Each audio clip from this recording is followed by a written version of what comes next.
Paul tells us that where sin increased, grace abounded all the more.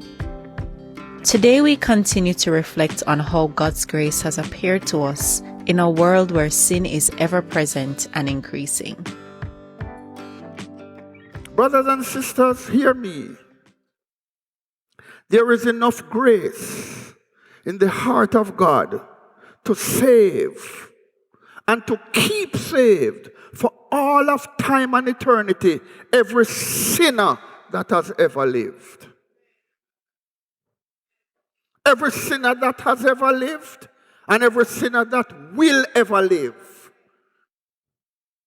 And after he has done that, after he has saved and kept saved, every sinner that has ever lived or will ever live, there is enough grace left over to save 1 trillion universes of sinners, each with 1 trillion people in it, and still more grace left over.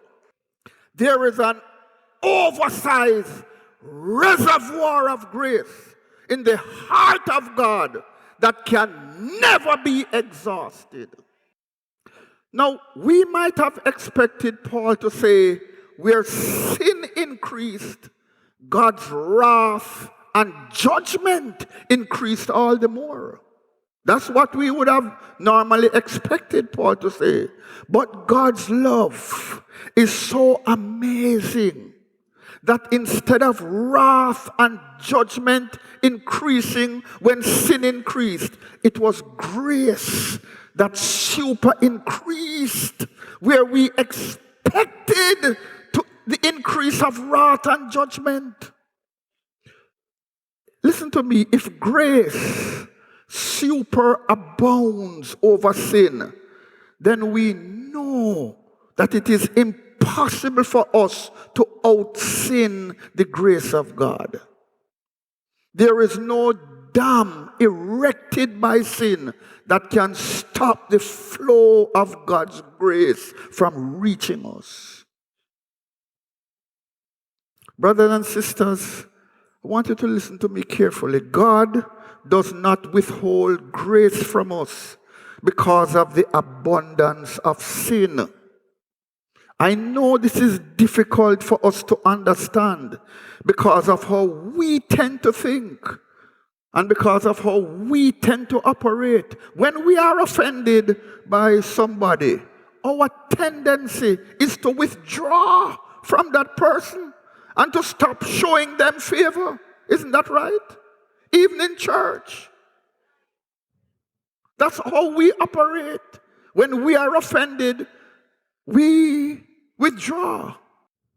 If someone offends us greatly, we find it hard to even be polite to them or even to talk to them. But God is not like us. On the contrary, where our sin increases, His grace super increases, and then some more on top of that. Where would we be if when we sin, God withdrew from us? And the devil has some of us in such a fix that we believe his lie when he tells us that's it for you now. You don't have any more chance. Your supply of grace has run out. Do you, brothers and sisters, ever find yourself thinking this way? What way, Pastor? Thinking that, yes, I was gloriously saved in the past. And I was once a first-class Christian. But now, because I have sinned so often and so terribly, so presumptuously, I can never be a first-class Christian again. I can only live the rest of my life as a second-class or third-class Christian, or worse. Are you thinking that way now? Maybe you are here and you're thinking that way right now. I'll never be the Christian that I used to be or the Christian that I want to be because I have sinned too much. I'm saying to us that we need to forget that idea. Remember, let's reason it out. Our sin did not prevent God's grace from flowing to us abundantly when we first came to Christ. When we came, we were dead in trespasses and sins. He gave us life, called us to Him. And our sin did not prevent His grace from saving us. Is that true?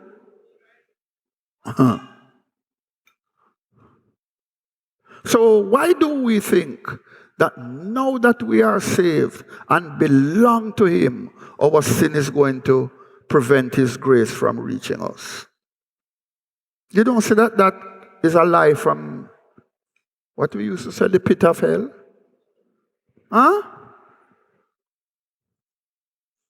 The grace that goes out to sinners, whether they are saved or unsaved, whether they are first class or second class or third class, that grace is the same limitless, measureless, superabundant grace of God. Let us recall that this is the grace that we are saved by. Never ending, never exhausted.